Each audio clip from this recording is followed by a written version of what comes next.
We're opening the relationship on my side only. You're too loyal to see other people. I said, fair enough.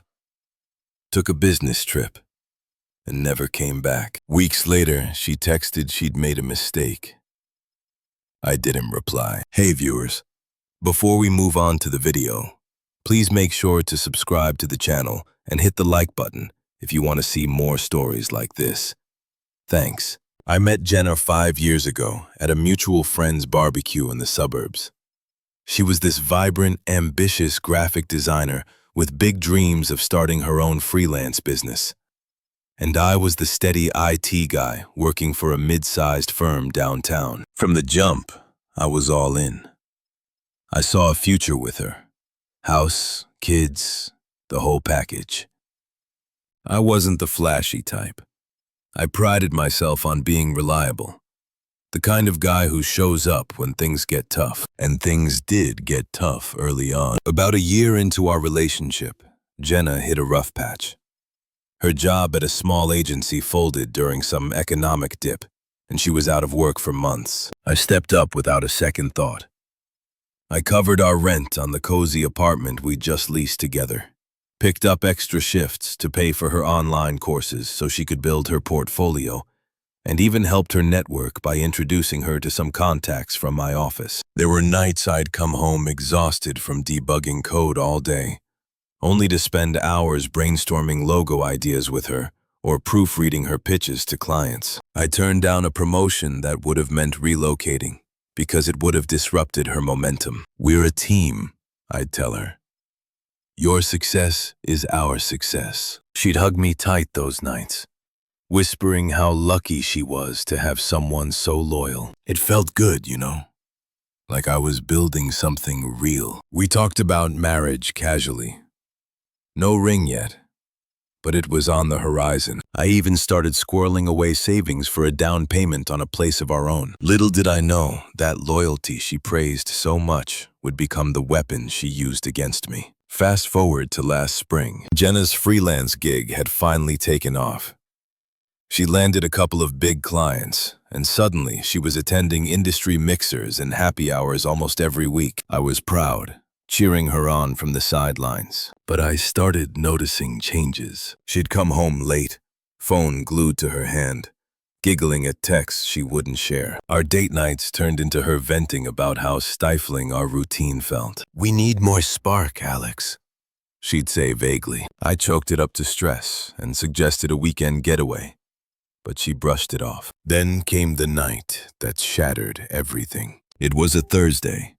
Pouring rain outside, the kind that drums against the windows like an accusation. I'd made her favorite pasta from scratch, hoping to reconnect. We were sitting on the couch, half watching some mindless show, when she set her plate down and turned to me with this calculated look. Her eyes were steady, like she'd rehearsed this. "Alex, we need to talk about us," she started, her voice even, almost businesslike. "I've been thinking a lot lately. Our relationship, it's solid, but it's not exciting anymore. I love you, but I feel like I'm missing out on experiences. I want to open things up." I blinked, fork halfway to my mouth. "Open things up? Like in the open relationship?" She nodded, leaning forward as if explaining a simple concept to a child. "Yeah, exactly. On my side, at least. I need space to explore, meet new people, have some fun. But you're too loyal to see other people, right? You'd never do that to me. So it'd be one-sided for now. It's not cheating if we're honest about it." Her words hit like a gut punch. Too loyal. It was like she was twisting my best quality into a flaw. I sat there, staring at the steam rising from my uneaten food, replaying all the sacrifices in my head. The missed promotion, the late nights supporting her dreams, the way I'd always put us first. And now she wanted a hall pass because I was too loyal to use one myself. "What brought this on?"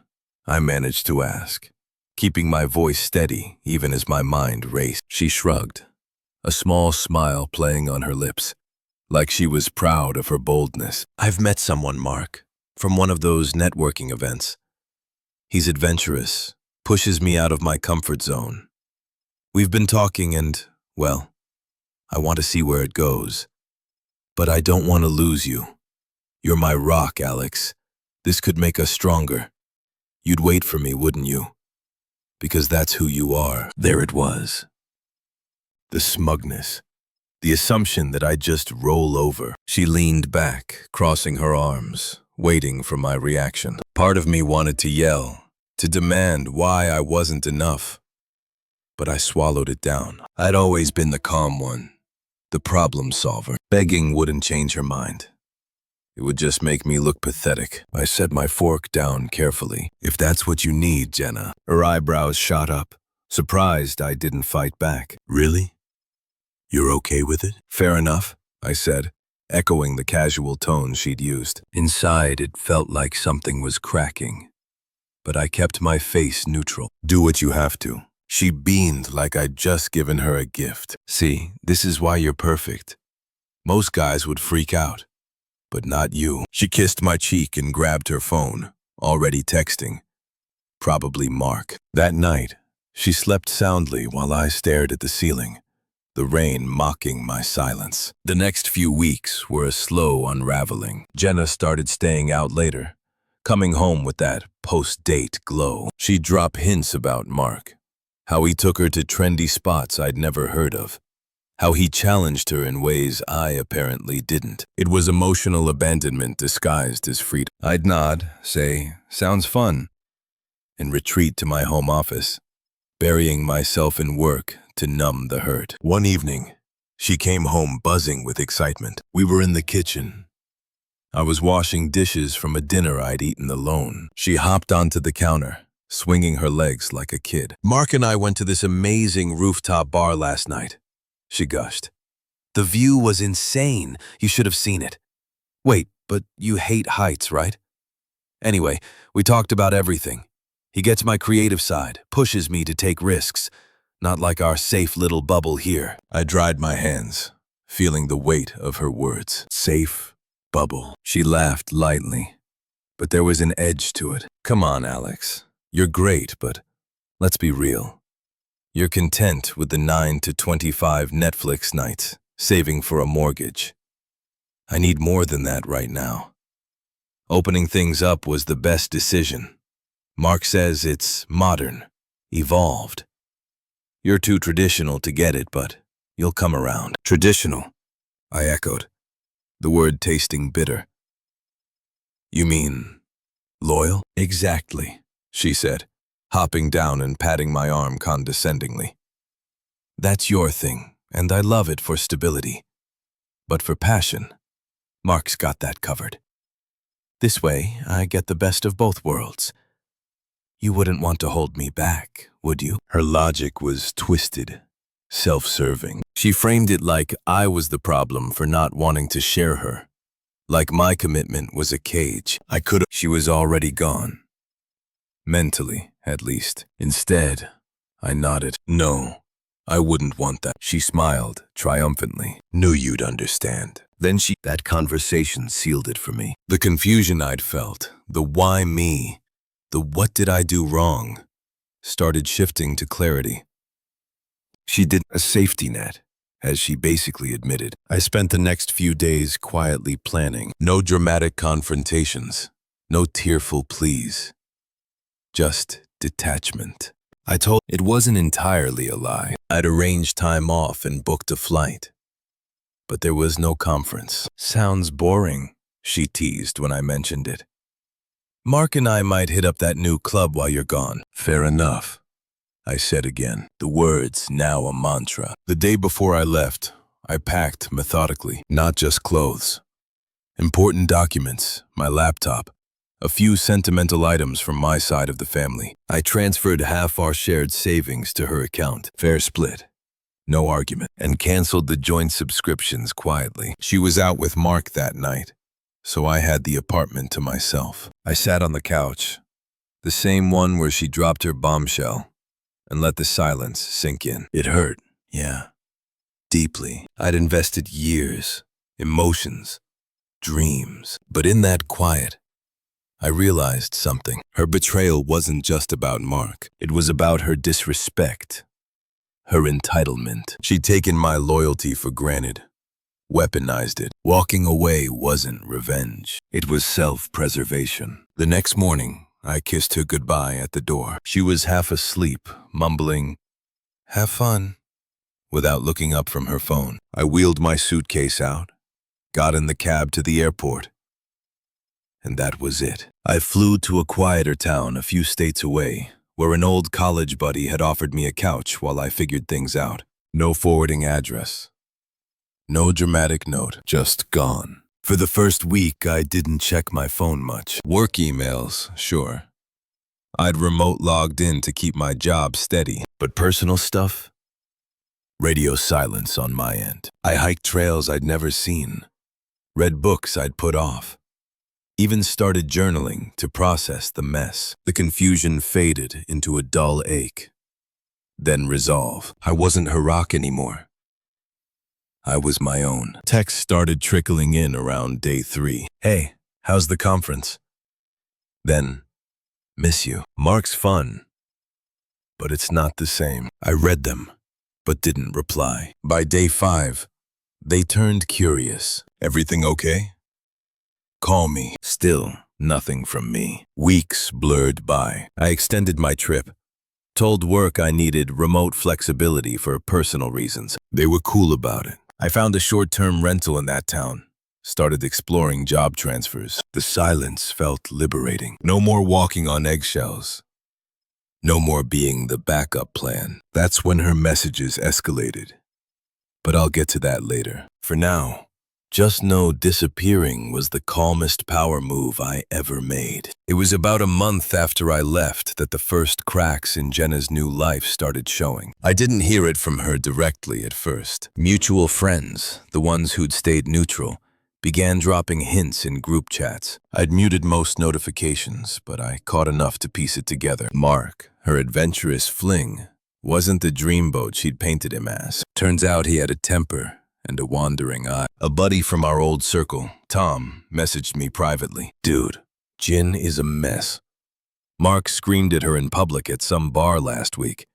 Then he bailed with another girl right in front of her." I didn't respond, but I felt a grim satisfaction. Not joy, just a sense that the universe was balancing things out. Jenna's social media, which I checked once out of curiosity before blocking her, started reflecting it too. Vague posts about learning who people really are replaced her usual glamorous selfies. Then came the big blow. Her biggest client dropped her. Apparently, she'd missed deadlines, distracted by the drama with Mark. Her freelance career, the one I'd helped build, was teetering. Friends who'd initially cheered her modern choices started distancing themselves when they heard how she'd framed me as the boring one holding her back. Truth has a way of slipping out. By week 6, she was unraveling. Tom mentioned she'd moved out of our old apartment. Couldn't afford it alone after I'd stopped covering her half. She was crashing with her sister, Carrara, in a cramped place across town. Mark had ghosted her completely, leaving her with nothing but regret and a bruised ego. I didn't gloat. I was too busy settling into my new routine, hiking coastal trails and interviewing for a better job. But it felt like justice. She'd gambled on passion and lost the stability she'd mocked. The texts started getting frantic around the 2-month mark. I changed my number but kept my old email for work, and that's where she found me. The first message was soft, almost nostalgic. "Hey, Alex, I've been thinking about us. I made a mistake. Can we talk? I miss our nights together." I read it over coffee, the ocean breeze drifting through my rental's window, and deleted it without a word. No anger, just indifference. She wasn't my problem anymore. A week later, the tone shifted. "I know you're getting these. Why won't you answer? I'm really struggling here." Then her sister, Kara, called. Number unblocked. "My mistake." "Alex, you're being cruel," she snapped. "Jenna's heartbroken. Mark was a jerk and she needs you. Be a man and at least hear her out." I stayed polite, but firm. She made her choice. "Kara, I'm done. Click. Blocked. By month 3, Jenna's emails turned desperate. I know I messed up. Mark was a mistake. He used me, humiliated me. You were always so good to me. Can we just meet? I'll come to you. I didn't reply. Then came the voicemails, forwarded through a mutual friend who hadn't gotten the memo to stop sharing. Her voice cracked. Alex, please. I'm sorry. I didn't mean those things I said about you being boring. I was wrong. A pause. Then anger crept in. You can't just erase me like this. I deserve a response. Her final attempt was the ugliest. She showed up at Tom's birthday party. I'd been invited, reluctantly attended to catch up with old friends. I was chatting with a colleague when I saw her across the room. Disheveled, eyes red. She marched over, ignoring the crowd. You think you're better than me now? She hissed loud enough for heads to turn. Running off like a coward. I gave you everything and you just vanish. You're pathetic. I stayed calm, sipping my drink. Jenna, this isn't the place. Her face twisted, realizing I wasn't taking the bait. You'll regret this. She spat, storming out. Friends whispered, some shooting me sympathetic looks. Her true colors were on full display, entitled, Unhinged. I felt nothing but relief to see her go. The final encounter came unexpectedly a few months later at the same friend's engagement party. I'd landed a senior role at a tech firm, moved into a sleek condo with a view, and started casually seeing someone new. Leia. A kind, grounded woman who valued me for me. I was happy, truly happy. For the first time in years. Jenna showed up, uninvited. She looked like a shadow of her old self. Thin, tense, clutching a cheap wine glass. She cornered me near the dessert table, her voice low but desperate. Alex, I know I hurt you. I was stupid. Mark's gone. My career's a mess, and I see now you were the best thing I had. Can we start over, please? I looked at her, feeling nothing. No anger, no pity, just distance. She was a stranger now, a memory I'd outgrown. Jenna, I said evenly. You made your choice. You wanted excitement, and I gave you space for it. I've moved on. My life's good, really good. You don't fit in it anymore. Her eyes widened, searching for a crack in my resolve. There was none. You can't mean that, she stammered. We had something real. We had, I said, emphasizing the word. That's past tense. I'm not your rock anymore. Leia walked over then, smiling, and I introduced her casually. This is Leia, by the way. Jenna's face crumpled, the reality hitting her. She'd been replaced, not just in my life, but in my heart. She mumbled something incoherent and left, nearly tripping on her way out. I didn't watch her go. Later, Tom told me she'd cried in the parking lot.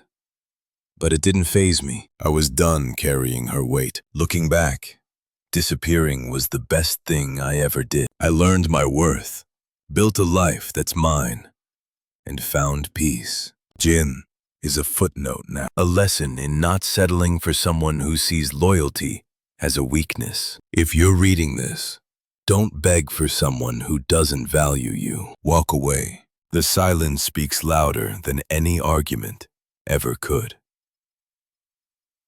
Thanks for watching. Make sure to subscribe to the channel and hit the like button. What do you think about this story? Share it in the comments.